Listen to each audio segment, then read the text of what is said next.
So guys എല്ലാവർക്കും പുതിയൊരു വീഡിയോയിലോട്ട് സ്വാഗതം. സോ നമ്മൾ ഇന്നത്തെ വീഡിയോയിലൂടെ എന്താ നോക്കാൻ പോകണമെന്ന് വെച്ച് കഴിഞ്ഞാൽ നിങ്ങൾ എല്ലാവരും ശ്രദ്ധിച്ചിട്ടുണ്ടാവും. ഇപ്പോൾ സോഷ്യൽ മീഡിയയിലുള്ളവർക്കൊക്കെ ഇപ്പോൾ ഭയങ്കര ട്രെൻഡിങ് ആയിട്ട് ഇരിക്കുന്ന ഒരു സംഭവമാണ് ഈഗിൾ ഗെയിമിങ്ങിൻ്റെ ഇഷ്യൂ. സോ ടെലഗ്രാമിൽ 18+ കണ്ടൻസ്, അതായത് അമ്മ പെങ്ങൾ എന്ന് വ്യത്യാസമില്ലാതെ മറ്റുള്ളവരുടെ, അതായത് ഇൻസ്റ്റഗ്രാമിൽ പോസ്റ്റ് ചെയ്യുന്ന പെൺകുട്ടികളുടെ ഫോട്ടോ എടുത്ത് മോർഫ് ചെയ്തിട്ട്, അതായത് എയും കാര്യങ്ങളൊക്കെ ഉപയോഗിച്ച് മോർഫ് ചെയ്തിട്ട് തുണിയില്ലാത്ത രീതിയിൽ ഇൻസ്റ്റഗ്രാമിൽ പോസ്റ്റ് ചെയ്യുന്നത്. സോ ഇങ്ങനത്തെ കുറച്ച് ടീംസിനെ പൊക്കിയിട്ടുണ്ട്. സോ കുറച്ചു കാലം മുമ്പ് ഇവൻ്റെ ലൈവ് കണ്ടവർക്ക് അറിയാൻ പറ്റും. സോ കുറച്ചു കാലമായിട്ട് ഇതിൻ്റെ പിന്നാലെയാണ് കാര്യങ്ങളൊക്കെയാണെന്നുള്ളത് എല്ലാവർക്കും കാണാൻ പറ്റും. ഓക്കെ, സോ ഇതിൻ്റെ കുറച്ച് അപ്ഡേറ്റ്സും കാര്യങ്ങളാണ് ഇപ്പം നമ്മൾ കാണിക്കാൻ പോകുന്നത്. സോ ഇതിൻ്റെ ആൾക്കാർ പൊക്കിയിട്ടുള്ള കുറച്ച് വീഡിയോസും കാര്യങ്ങളൊക്കെ വന്നിട്ടുണ്ട്. ഓക്കെ, സോ അതിൽ ലൈവിൽ കുറച്ച് കാര്യങ്ങൾ, കഴിഞ്ഞ ദിവസത്തെ ലൈവിൽ കുറച്ച് കാര്യങ്ങൾ ഈഗിൾ പറയുന്നുണ്ടായിരുന്നു. സോ ആ കാര്യങ്ങളൊക്കെയാണ് നമ്മൾ ഇന്നത്തെ വീഡിയോയുടെ നോക്കാൻ പോകുന്നത്. ഓക്കെ, സോ നമുക്ക് ഡയറക്റ്റ് വീഡിയോയിലേക്ക് പോയാലോ. സോ നമുക്ക് ആദ്യം തന്നെ ഈഗിളിൻ്റെ മറ്റേ ആ ഒരു ലൈവിൽ പറയുന്ന കാര്യങ്ങളൊക്കെ വെച്ചിട്ട് തന്നെ തുടങ്ങാം. ഓക്കെ, സോ ഏകദേശം 2 മാസമായി കേട്ടാ. അപ്പം ഞാൻ വളരെ റീസെൻ്റ്ലി എനിക്ക് വേറെ കുറേ ആൾക്കാർ ഞാൻ സ്റ്റോറി ഇട്ട ആൾക്കാരുടെ ഈ പറയണതുപോലെ എനിക്ക് ഡീറ്റെയിൽസ് ഇങ്ങനെ കിട്ടിയപ്പോൾ ഞാൻ ഇവൻ്റെ പ്രൊഫൈൽ എടുത്ത് നോക്കിയപ്പം ഇവനൊരു ഫേക്ക് നമ്പർ കൊടുത്തിട്ട് അമ്മയും പെങ്ങളെയും താല്പര്യമുള്ളവന്മാരെ എന്നെ വിളിച്ചാൽ മതി എന്ന് പറഞ്ഞിട്ട് നമ്പർ കൊടുത്ത്, അത്രയും ധൈര്യത്തിൽ ആ നമ്പർ കൊടുക്കണമെങ്കിൽ ഒബ്വിയസ്ലി അതൊരു ഫേക്ക് നമ്പർ ആയിരിക്കും എന്നുള്ള ബോധ്യം ഇവനെ പോലത്തെ മണ്ടന്മാർക്കുണ്ടാവില്ല, പക്ഷെ എനിക്കുണ്ടായിരുന്നു. ഞാൻ അവിടെ നിന്നാണ് അത് തുടങ്ങിയത്, മനസ്സിലായോ? ഞാൻ അവിടെ നിന്ന് തുടങ്ങി ലാസ്റ്റിൽ അവൻ്റെ ഫോട്ടോയിൽ ഞാൻ എത്തിച്ചത്.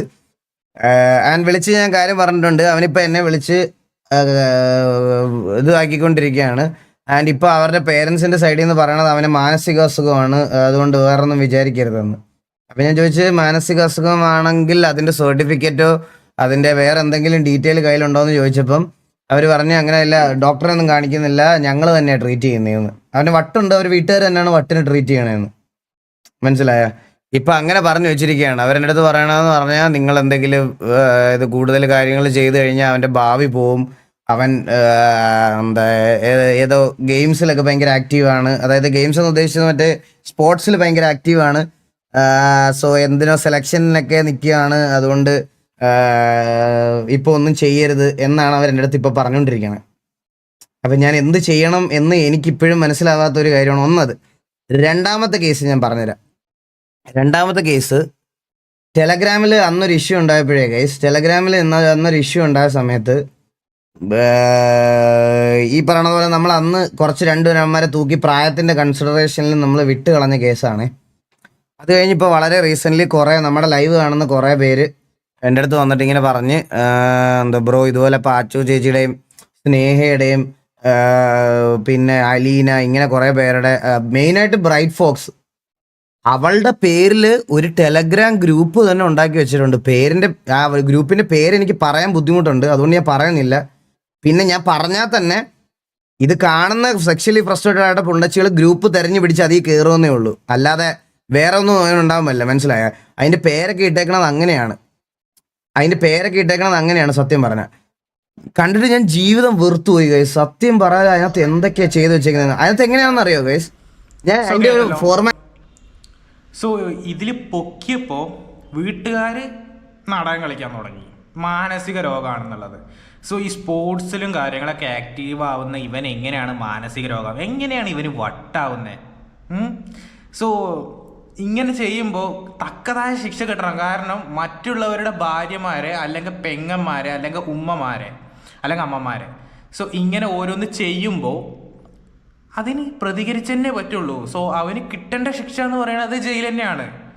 ഓബ്വിയസ്ലി അത് ജയിൽ തന്നെയാണ്. ഓക്കെ, സോ എന്താണ് ഈ 18 വയസ്സിന് അടിയിലായിട്ടുള്ള പെൺകുട്ടികളൊക്കെ ഇങ്ങനെ ചെയ്യുമ്പോൾ അത് പോസ്കോ കേസ് തന്നെയാണ്. സോ ഇവിടെ 18 വയസ്സല്ല, അങ്ങനെ ചെയ്യുന്നവരുണ്ട്. അത് ഈ വീഡിയോ കാണുന്ന പലവർക്കും അറിയാം, ഉണ്ട്. ഈ ഫോണിൽ ഫസ്ട്രേറ്റഡ് ആയിട്ടുള്ള, അതായത് സെക്ഷുവലി ഫസ്ട്രേറ്റഡ് ആയിട്ടുള്ള പുണ്ടകൾ, അങ്ങനെയുള്ളവന്മാർക്കാണ് ഇത് മെയിനായിട്ട് തൊലിഞ്ഞ് വരിക. അപ്പോൾ എൻ്റെ വീഡിയോൻ്റെ അടിയിലെ കമൻറ്റ് ബോക്സ് എടുത്ത് നോക്കിക്കഴിഞ്ഞാൽ ഇങ്ങനത്തെ കുറേ തൊലിഞ്ഞ ആൾക്കാരുണ്ടാവും, കുറേ അമ്മാവന്മാരും കുറേ, ബാക്കി പറയുന്നില്ല. സോ അങ്ങനത്തെ കുറേ പുണ്ടച്ചികളുണ്ടാവും. സോറി, തെറി പറഞ്ഞതിന്. സോ നോർമലി ഞാൻ എൻ്റെ വീഡിയോയിൽ തെറി പറയാറില്ല. സോ ഈ കാര്യത്തിൽ പറഞ്ഞല്ലേ പറ്റും. സോ ഇപ്പോൾ ഒന്ന് ആലോചിച്ച് നോക്കൂ, നമ്മുടെ വീട്ടിലെ ഇപ്പോൾ നിങ്ങൾ പെങ്ങൾ തന്നെ. സോ സ്വന്തം പെങ്ങളുടെ ഫോട്ടോ ഇങ്ങനെ ഏതൊരു ഗ്രൂപ്പിൽ പ്രചരിച്ചു കഴിഞ്ഞാൽ നിങ്ങളുടെ ഒരു മാനസികാവസ്ഥ എങ്ങനെയായിരിക്കും? സോ അതിൻ്റെ എന്താ പറയുക, അത് അനുഭവിച്ചിരിക്കേ അത് അറിയാൻ പറ്റുള്ളൂ. സോ എങ്ങനെ നമ്മളത് ഹാൻഡിൽ ചെയ്യും? കാരണം വീട്ടുകാർക്ക് വലിയ ഐഡിയ ഒന്നും ഉണ്ടാവില്ല. കാരണം അവർ ഓൾഡ് ജനറേഷനാണ്. അവർക്ക് ഈ പുതിയ ജനറേഷനിൽ നടക്കുന്ന അതൊന്നും വലിയ ഐഡിയ ഉണ്ടാവില്ല. അവരത് റിയലാന്നേ വിചാരിക്കുള്ളൂ. സോ ഇപ്പോൾ അടുത്ത് മെഹറിൻ്റെ തൊപ്പീൻ്റെ ഒരു ഇഷ്യൂ കണ്ടില്ലേ? സോ ഫോട്ടോ അടുത്ത് വെച്ചുള്ളൂ എന്ന് പറഞ്ഞിട്ട് എന്തൊക്കെ പ്രശ്നങ്ങളുണ്ടായി. അതേപോലെ തന്നെ ഇതും. അതിനകത്ത് എന്തൊക്കെയാ ചെയ്ത് വെച്ചേക്കുന്നത്, അതിനകത്ത് എങ്ങനെയാണെന്ന് അറിയോ ഗൈസ്? ഞാൻ അതിന്റെ ഒരു ഫോർമാറ്റ് നിങ്ങൾ പിന്നെ ഈ അഡൽ ഗ്രൂപ്പ്സിലുള്ള ഞാൻ ഫോൺ കാണുന്ന ആൾക്കാരുടെ അടുത്തൊന്നും ഒന്നും പറയണില്ല ഗൈസ്. എന്നാലും അറ്റ്ലീസ്റ്റ് അതിനൊക്കെ വേണ്ടി നടക്കണതും അതിനൊക്കെ ആയിട്ട് ജീവിക്കണതായിട്ടുള്ള പോൺ ആക്ടേഴ്സും അങ്ങനെ കുറെ ആൾക്കാരൊക്കെ ഉണ്ടാവും. നിങ്ങൾ അവരെയൊക്കെ ഫോളോ അപ്പ് ചെയ്യണതിൽ ഒരു വലിയ പ്രശ്നമാണെന്ന് പറയണ അമ്മാവനല്ല ഞാൻ. പക്ഷെ ഇതങ്ങനെയല്ല. ആ ഗ്രൂപ്പിൽ നിങ്ങൾ കയറണം. ആ ഗ്രൂപ്പിൽ കയറി കഴിഞ്ഞ് കഴിഞ്ഞാൽ അതിനകത്ത് പോസ്റ്റ് ചെയ്തേക്കുന്ന കുറെ സാധനമുണ്ട്. വെറുതെ നമ്മൾ ഇൻസ്റ്റഗ്രാമിലൊക്കെ കാണുന്ന പെൺകുട്ടികളുടെയും അല്ലെങ്കിൽ നിങ്ങൾക്ക് ആരോ ആയിക്കോട്ടെ, അതായത് നിങ്ങളിപ്പോൾ കാണുന്ന ഒരു റാൻഡം കണ്ട ഒരു ഫോട്ടോ അത് നിങ്ങൾ അവിടെ ഇട്ടിട്ട് പറയണം എനിക്ക് ഈ ചേച്ചിയെ തുണിയില്ലാതെ വേണം എന്ന് പറഞ്ഞാൽ അരമണിക്കൂർ കഴിയുമ്പോൾ അതിൻ്റെ അഡ്മിൻ അവളുടെ തുണിയില്ലാത്തൊരു ഫോട്ടോ AI വെച്ചും അല്ലെങ്കിൽ എഡിറ്റ് ചെയ്തോ എങ്ങനെയാണെന്ന് വെച്ചാൽ അവിടെ പോസ്റ്റ് ചെയ്യും.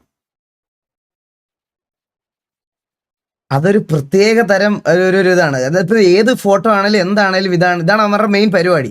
അതിൻ്റെ കൂടെ തന്നെ പാർട്ടിക്കുലർ ഗ്രൂപ്പ്സ് ഉണ്ട്. അതായത് ഇപ്പം ഞാൻ എക്സാമ്പിൾ പറഞ്ഞുതരാം. നിങ്ങൾ പേയ്മെൻറ്റ് അടച്ചു കഴിഞ്ഞാൽ പിള്ളേരുടെ ഫോൺ വേണമെന്നുണ്ടെങ്കിൽ പിള്ളേരുടെ ഫോണിന് 250 രൂപ 300 രൂപ എന്ന് പറഞ്ഞിട്ട് അത് സ്ട്രീമേഴ്സ് ആയിട്ടുള്ള പെൺപിള്ളേരുടെയും അവരുടെ ഭർത്താവിൻ്റെയും ഭാര്യയുടെയും ഒക്കെ വേണമെന്നുണ്ടെങ്കിൽ അടുത്ത സെക്ഷൻ പാക്ക്.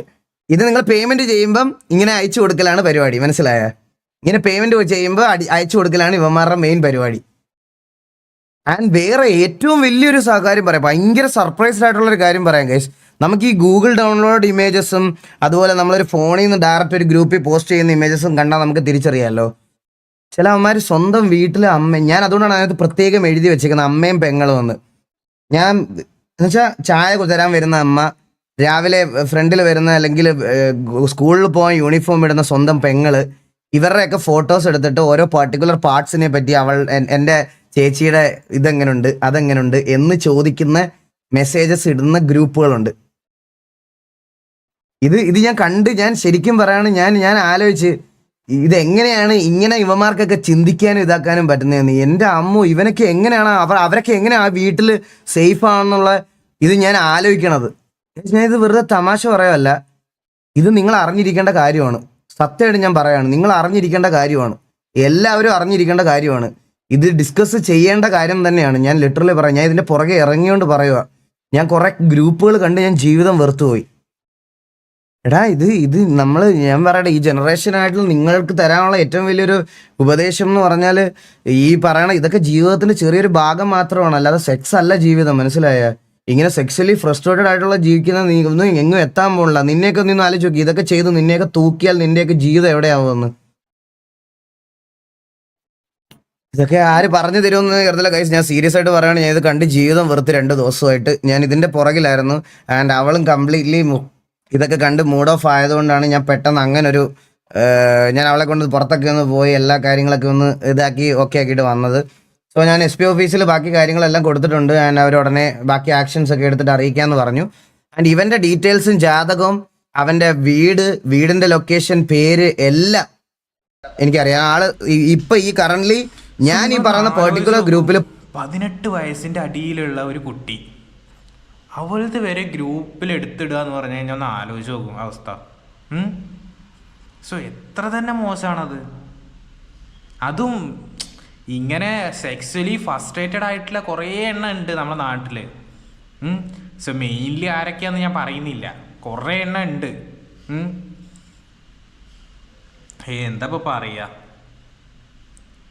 ഇവരുടെ ഓരോരോ ടെലഗ്രാമിൽ അതും സ്വന്തം അമ്മയും പെങ്ങളുടല്ല, നിന്നെ ജനിപ്പിച്ച അമ്മയും പെങ്ങളും അല്ലേ, അവരുടെ അടുത്ത് എങ്ങനെയാടാ ഇങ്ങനെ തോന്നണത്? കുറച്ച് ബോധം സ്വന്തം കൂടപ്പുറപ്പുകളല്ലേ, അവരുടെ അടുത്ത് ഇങ്ങനെ തോന്നണത്? ഞാൻ തന്നെ ഈ ലൈവ് കണ്ടിട്ട് ഞാൻ ഞെട്ടിപ്പോയി. സോ വീഡിയോ ഉണ്ടാക്കാൻ കുറച്ച് നേരം വൈകുന്നുള്ളത് ശരി തന്നെയാണ്. സോ ഞാൻ തന്നെ ഈ ലൈവ് കണ്ടിട്ട് ഞെട്ടിപ്പോയി. എങ്ങനെയാണടാ നമ്മുടെ നാട്ടിൽ ഇങ്ങനത്തെ ആൾക്കാരും ഉണ്ട്? എങ്ങനെ നമ്മൾ ഒരാളെ വിശ്വസിച്ച് നമ്മുടെ കൂടപ്പുറപ്പോടൊപ്പം പറഞ്ഞയക്കും? എങ്ങനെ വിശ്വസിച്ചിട്ട് പറഞ്ഞയക്കും? ഒരുത്തനും വിശ്വസിക്കാൻ പറ്റില്ല. കാരണം അവൻ്റെ മനസ്സിലിരിപ്പ് എന്താണെന്ന് നമുക്ക് പറയാൻ പറ്റില്ല. കാരണം ഈ വീട്ടിൽ അടച്ചിരിക്കുക, അതായത് പുറം ലോകമായിട്ട് ഒരു ബന്ധമില്ലാത്ത കുറേ ടീംസ് ഉണ്ട്. പുറത്തേക്കും ഇറങ്ങൂല, വീട്ടിൻ്റെ അകത്ത് തന്നെ ഇങ്ങനെ ഇരിക്കുന്ന കുറേ ടീംസ് ഉണ്ട്. അവരാണിത് മെയിനായിട്ട് സെക്ഷുവലി ഫസ്ട്രേറ്റഡ്. സോ ഇതിൽ ഈകൾ പറഞ്ഞ പോലെ തന്നെ സെക്സ്വലി ഫസ്ട്രേറ്റഡ് ആയതുകൊണ്ട് നിങ്ങൾ എവിടെ എത്താൻ പോകുന്നില്ല. നിങ്ങൾ എന്തെങ്കിലും ഇങ്ങനെ ചെയ്ത് തൂക്കിക്കഴിഞ്ഞാൽ ജീവിതം പോയി, പിന്നെ ഒന്നും നോക്കണ്ട. സോ എങ്ങനെയാണ് ഇങ്ങനെ തോന്നുന്നതെന്നാണ് ഞാൻ ആലോചിക്കുന്നത്. ഒന്നിലെ സ്വന്തം അമ്മയും പെങ്ങളും അല്ലേ, അതുപോലും മൈൻഡ് ചെയ്യാതെ അവിടെ നല്ല ഭാഗം ഇവിടെ നല്ല ഭാഗം എന്നൊക്കെ പറഞ്ഞ് കുറച്ച് ഉളുപ്പ് വേണം ഇതിനൊക്കെ. അതില്ല, ഉളുപ്പില്ലാത്തവർക്ക് ഇങ്ങനെയൊക്കെ ചെയ്യാൻ പറ്റുള്ളൂ. സോ ഇതിനൊക്കെ കറക്റ്റായിട്ട് ശിക്ഷ നമ്മളെ നിയമത്തിൽ ഇല്ലാതെ പോയി, അതുകൊണ്ടാണ്. സോ ഇത്രയും ഡിലേ ആയത്. ഇപ്പം ഇത് തുടങ്ങിയിട്ട് തന്നെ ഏകദേശം 2 കൊല്ലത്തിൻ്റെ അടുത്തായി എന്നാണ് എനിക്ക് തോന്നണത്. സോ 2 തൂക്കി അവർ 18 വയസ്സിൻ്റെ അടിയിലാണ്. അത് ആലോചിക്കണം, ഈ ചെയ്യുന്നത് 18 വയസ്സിൻ്റെ അടിയിലുള്ളതാ. സോ 18 വയസ്സിൻ്റെ അടിയിലുള്ള ആൾക്കാരാണിത്. അതേപോലെ തന്നെ നമ്മളെ നാട്ടിൽ നിന്ന് പിന്നെ 10ാം ക്ലാസ്സിൻ്റെ ബാത്റൂമിൽ നിന്ന് കൊണ്ടം കിട്ടുന്ന കാലമാണ്. അതുകൊണ്ട് പിന്നെ പറഞ്ഞിട്ട് കാര്യമില്ല. സോ എങ്ങനെയാണ് ഇങ്ങനെ തോന്നുന്നതെന്നാണ് ഞാൻ ആലോചിക്കുന്നത്. സോ നമ്മുടെ നാടൊക്കെ ഇത് എങ്ങടാ പോണേ? സോ പണ്ട് ബാംഗ്ലൂർ പോയി കഴിഞ്ഞ് കഴിഞ്ഞാൽ ചീത്തയാവും. ഇപ്പോൾ കൊച്ചിയിൽ അതന്നെ അവസ്ഥ. എന്താ പറയുക, ഒന്നും പറയാനില്ല ഈ കേസിലൊന്നും. കാരണം നമ്മളെ കൂടപ്പുറപ്പിനെ നല്ലപോലെ കാണുക, അതേപോലെ തന്നെ നമ്മളെ കൂടപ്പുറപ്പിനെ സുരക്ഷിതമായിട്ട് എവിടെയെങ്കിലുമൊക്കെ കൊണ്ടേ ആക്കുക ഒപ്പം പോയിട്ട്. അല്ലാതെ ഒരുത്തൻ്റെ ഒപ്പം പറഞ്ഞയച്ചു കഴിഞ്ഞാൽ കഴിഞ്ഞു.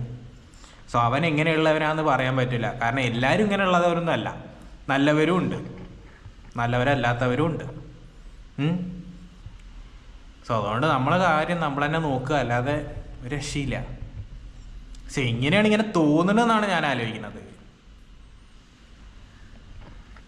വേറെ ഒന്നും പറയല്ല. ഇന്നത്തെ വീഡിയോ ഇത്ര തന്നെ ഉള്ളൂ. നമ്മൾ നാളെ പുതിയൊരു വീഡിയോ ആയിട്ട് വരാം. സോ വീഡിയോ കണ്ടിട്ട് ഞാൻ തന്നെ ഞെട്ടിപ്പോയി. സോ എങ്ങനെയാണോ ആൾക്കാർക്ക് ഇങ്ങനെയൊക്കെ തോന്നുന്നതെന്നാണ് ഞാൻ ആലോചിക്കുന്നത്.